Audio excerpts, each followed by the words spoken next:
कहानी की शुरुआत दो एस्ट्रोनॉट को दिखाते हुए होती है जो कि पिछले काफी समय से स्पेस में ट्रेवल कर रहे थे, लेकिन आज वो जमीन पर जाने वाले हैं, जिसके चलते ये दोनों एस्ट्रोनॉट काफी खुश हैं। लेकिन तभी कोई चीज उनके स्पेसशिप से टकरा जाती है, लेकिन वो क्या चीज थी ये हमें नहीं दिखाया जाता। लेकिन वो जो भी चीज थी काफी खतरनाक थी, क्योंकि उससे ये दोनों काफी डर गए थे। और साथ ही वो चीज उनके स्पेसशिप में आने की भी कोशिश करती है, जिससे उनका स्पेसशिप तेजी से धरती की तरफ लैंड करने लगता है। इनका स्पेसशिप एक वीरान जगह पर लैंड करता है, लेकिन तभी वहां से एक आदमी गुजरता है। अब ये आदमी उनकी मदद करने के लिए जाता है, जहां पर एक एस्ट्रोनॉट उससे बैठा हुआ मिलता है। लेकिन जैसे ही आदमी उसके पास जाकर देखता है तो पाता है कि वो जो आदमी बैठा था वो जिंदा नहीं था और उसके शरीर का किसी ने बुरा हाल कर दिया था। तभी स्पेसशिप में से एक दूसरा आदमी निकलकर बाहर आता है, जो कि अभी जिंदा था, लेकिन इसकी हालत भी काफी ज्यादा खराब थी। दरअसल जो चीज इनसे स्पेसशिप में टकराई थी उसी ने इनका ऐसा हाल किया है और उसी ने तेजी से इनका स्पेसशिप क्रैश करा दिया। खैर अब सीन चेंज होता है और हम तातियाना नाम की एक साइकाइट्रिस्ट को देखते हैं। तातियाना एक काफी अच्छी डॉक्टर थी, लेकिन तभी हम यहाँ पर एक आदमी को भी देखते हैं जो कि एक सोल्जर था और ये आदमी काफी देर से तातियाना को देख रहा था। उसके बाद वो आदमी तातियाना के पास आता है और उसे एक पेशेंट के बारे में बताता है।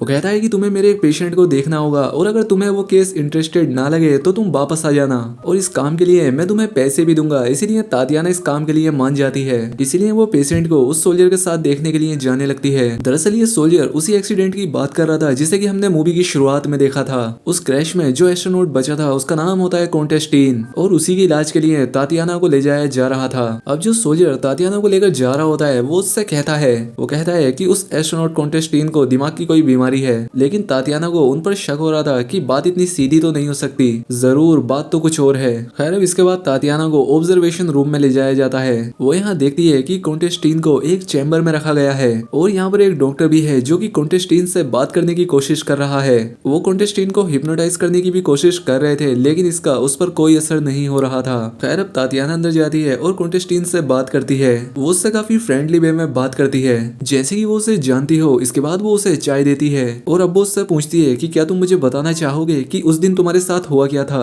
लेकिन कॉन्टेस्टीन कहता है कि जब स्पेसशिप लैंड हुआ था उसके बाद का मुझे कुछ भी याद नहीं है। इसके बाद कॉन्टेस्टीन तातियाना को एक फोन नंबर देता है और उससे कहता है कि ये नंबर मेरी माँ का है और प्लीज तुम मेरा एक काम कर देना, तुम मेरी माँ को बता देना कि मैं एकदम ठीक हूँ। इसके बाद तातियाना बाहर आकर उस सोल्जर से कहती है कि कॉन्टेस्टीन तो एकदम नॉर्मल है, उसे कोई भी प्रॉब्लम नहीं है।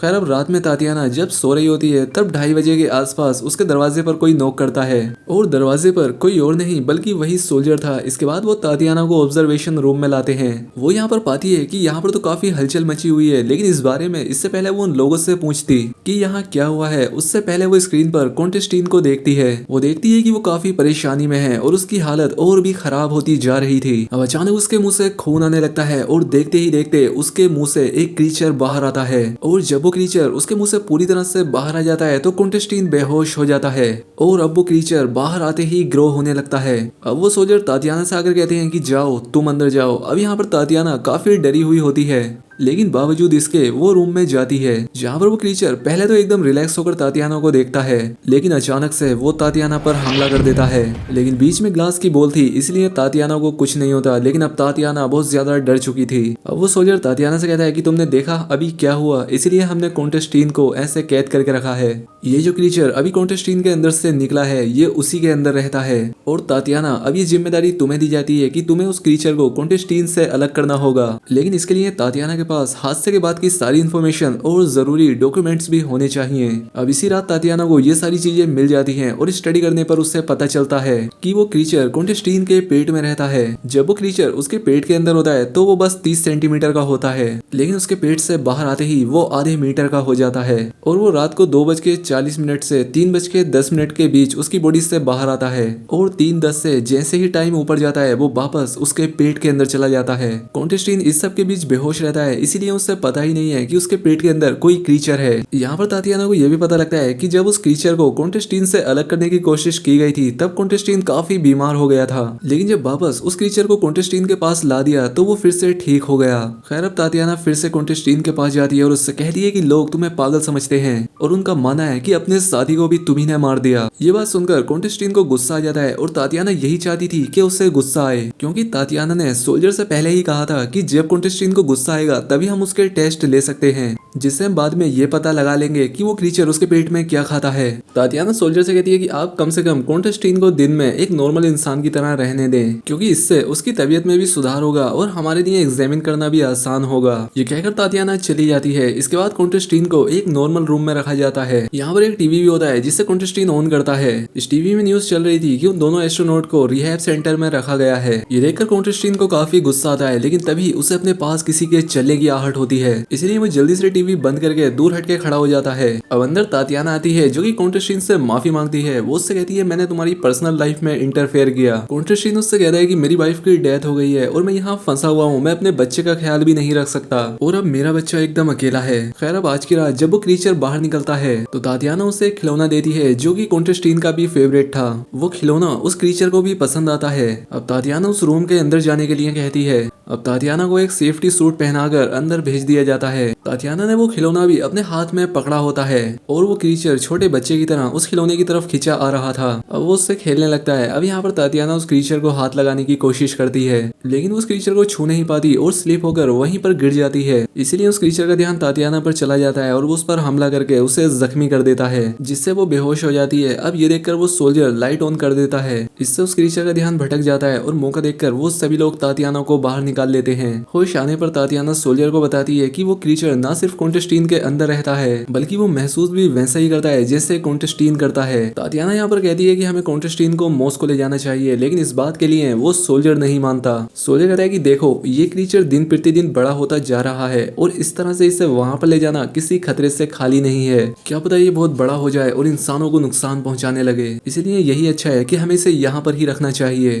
अब तातियाना कॉन्टेस्टीन को ऐसे ही मुसीबत में नहीं छोड़ सकती थी। इसके बाद वो स्टडी करती है और उसे यहाँ पर कुछ मिसिंग लगता है, जिस बारे में वो अपने एक डॉक्टर से बात करती है, लेकिन वो तातियाना को कुछ भी नहीं बताता क्योंकि वो खुद इस केस को हैंडल करना चाहता था ताकि उसे नोबेल प्राइज मिल सके। लेकिन तातियाना उससे कहती है कि देखो आप मुझे सब कुछ बता दो, मैं आपका क्रेडिट बिल्कुल भी नहीं छीनूंगी। इसके बाद वो डॉक्टर तातियाना को एक रेस्ट्रिक्टेड एरिया में ले आता है। वो उसे अपनी गाड़ी में से एक दूरबीन देता है और वो उसे अपने एकदम सामने देखने के लिए कहता है। तातियाना देखती है कि सामने केज जैसा कुछ है और एक आदमी के हाथ पैर और मुंह बांधकर उसे उस केज के अंदर भेजा जाता है, जिसके बाद लाइट्स ऑफ कर दी जाती हैं। अब तातियाना देखती है कि वो क्रीचर उस केज के अंदर आता है। वो क्रीचर उस आदमी पर हमला कर देता है और तुरंत ही उसका सर उसके शरीर से अलग कर देता है। ये देखकर तातियाना की हालत खराब हो जाती है, उसे वॉमिटिंग होने लगती है। अब तातियाना उस डॉक्टर से बात करती है और वो डॉक्टर तातियाना को सारी सच्चाई बताता है।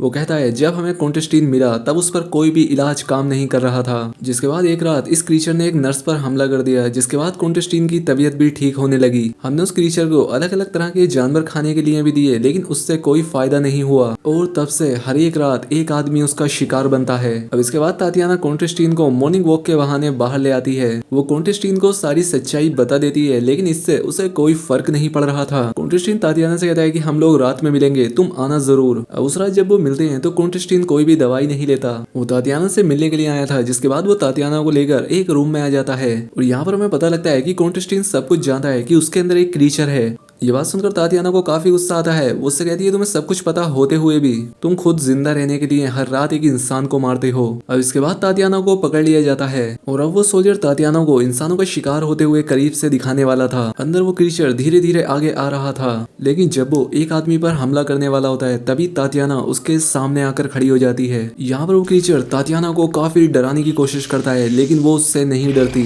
अब तातियाना कॉन्टेस्टीन का फेवरेट सॉन्ग गाने लगती है। ये सुनकर वो क्रीचर अपने सेंस खोने लगता है और कमजोर पड़ने लगता है। तभी केज में से वो आदमी भागने की कोशिश करता है, लेकिन क्रीचर होश में आकर उस पर हमला कर देता है और उसे जान से मार देता है। और अब ये बात भी कंफर्म हो जाती है कि इस क्रीचर को कॉन्टेस्टीन ही कंट्रोल करता है। इसके बाद तातियाना कॉन्टेस्टीन से मिलती है, उसे सब कुछ बताते हुए कहती है कि हम यहाँ से भागने वाले हैं और मैं तुम्हें यहाँ से ले जाकर एक केमिकल से उस क्रीचर को तुम्हारे अंदर से निकालने की कोशिश करूंगी। मैं उस क्रीचर को काफी मजबूर कर दूंगी जिससे उसे निकलना ही होगा और जब वो निकल जाएगा तो हम यहाँ से भाग जाएंगे और जब उस क्रीचर को किसी की बॉडी नहीं मिलेगी तो वो एक घंटा भी धूप की रोशनी बर्दाश्त नहीं कर पाएगा, जिससे वो कमजोर पड़कर मर जाएगा। अब तातियाना ये सब इसीलिए कर रही थी क्योंकि वो और कॉन्टेस्टीन एक दूसरे से प्यार करने लगे थे।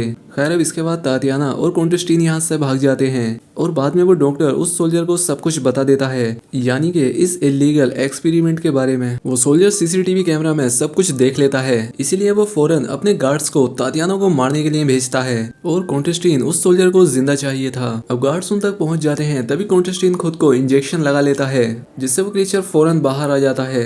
अब इसी बीच तातियाना और कॉन्टेस्टीन वहां से भाग जाते हैं, लेकिन अब दूर जाने पर कॉन्टेस्टीन की हालत खराब होने लगती है, क्योंकि दूसरी तरफ उस क्रीचर को गोलियां लग रही थी। वो क्रीचर एक एक करके यहाँ पर सभी लोगों को मार देता है। अब वो क्रीचर उस सोल्जर के पास जाता है। अब वो क्रीचर तो पहले से ही काफी जख्मी था, इसीलिए वो उसे कैद कर लेता है। अब वो तातियाना का पीछा करने लगता है। अब तातियाना भी हार मान लेती है, क्योंकि वो ये जान चुकी थी कि कॉन्टेस्टीन उस क्रीचर के बिना जिंदा नहीं रह सकता। अब वो सोल्जर भी यहाँ पर पहुंच चुका था। वो तातियाना के पास आते ही उसे मारने लगता है, और जब कॉन्टेस्टीन ये सब देखता है तो उसे गुस्सा आ जाता है, और उसके गुस्से से वो क्रीचर भी होश में आ जाता है और बड़ी ही बुरी तरह से उस सोल्जर को मार देता है। अब वो क्रीचर तातियाना को मारने की कोशिश करता है, लेकिन वो उससे मार नहीं पाता और फिर वो कॉन्टेस्टीन की बॉडी में चला जाता है। वो जानता था कि वो उस क्रीचर के साथ नहीं रह सकता, लेकिन वो इसके बिना जी भी नहीं सकता था, इसीलिए कॉन्टेस्टीन यहाँ पर खुद को शूट करके अपनी जान दे देता है। अब अगली सीन में हम देखते हैं कि तातियाना ने कॉन्टेस्टीन के बेटे को अडॉप्ट कर लिया है। वो बच्चा भी तातियाना को अपनी माँ की तरह समझता है और उसे गले लगा लेता है। और इसी के साथ ये बेहतरीन फिल्म यहाँ पर खत्म हो जाती है। उम्मीद करता हूँ आपको वीडियो पसंद आई होगी। वीडियो अच्छी लगी हो तो कमेंट करके जरूर बताएं, और ऐसी ही और वीडियो के लिए चैनल को सब्सक्राइब कर लें। मिलते हैं हमारी अगली वीडियो में।